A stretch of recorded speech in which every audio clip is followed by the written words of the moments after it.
Last but not least, Art Seeley. Well, you were smart to schedule the slowest talker in the department last. This is awkward because for the purpose and intent of this, I'm using it as the first opportunity to say goodbye. So anyway, I'll try to go through it in the format given. My position here was created by the 1977 legislature as a result of the 1976 drought. I've been the only one to hold it. So 2017 marks my 40th and final full-time year here on the faculty. I've devoted, especially the last 2 decades of my career, I've devoted it mostly to extension outreach work. I cooperate with many external partners outside the department. In fact, what I do would be impossible without those. So I need to salute all my partners in NOAA, the State Climate Office, all the state agencies, the Soil and Water Conservation Districts, and many others. All the extension programs I contribute to, some of these, of course, are acronyms you might not understand, but I do these on a regular basis, probably 80 to 100 educational meetings per year. I think at this point I can say I've had impact on all these programs for one reason or another over time.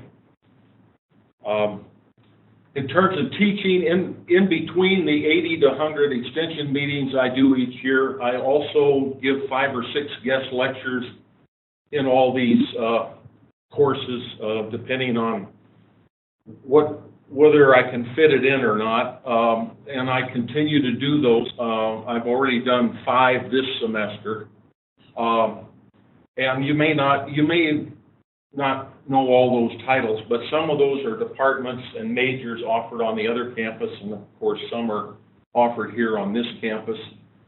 My chronology or legacy in research is very diminished recently in that I've had to devote so much time to climate change, but I started off in the 70s looking at inbred stability.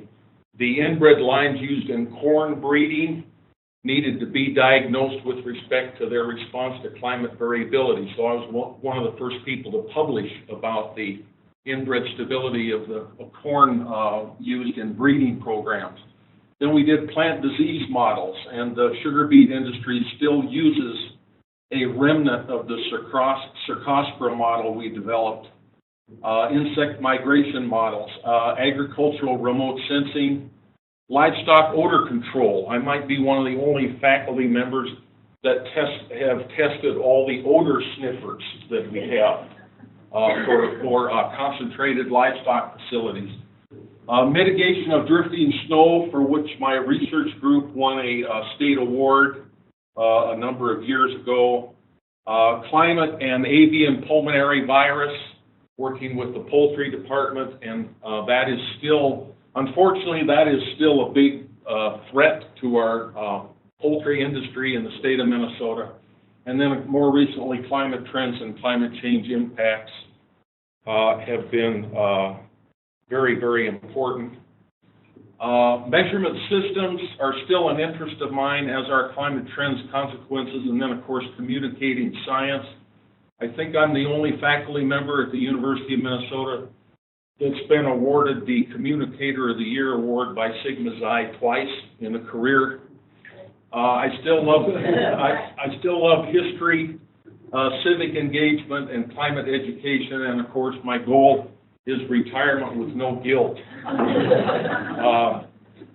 My impacts are this was probably 20 years ago. My first effort at children's books was used in over 230 school districts in our region. The Minnesota Weather Almanac first edition sold about 15,000 copies. The second edition is about 10,000 copies and counting. The National Park book for Boisers National Park is about 6,000 copies and counting. The formation and legacy of the Minnesota Climate Adaptation Partnership still goes on today. We're hosts of the National Adaptation Forum next May. First time the state of Minnesota's ever held the National Adaptation Forum will be next May at the River Center. We've done 7 scripted and provided content for 7 public television documentaries about Minnesota's weather history and about climate change impacts on the state. And I'm still 24 years in the saddle at Minnesota Public Radio, talking to 500 to 700,000 people each week.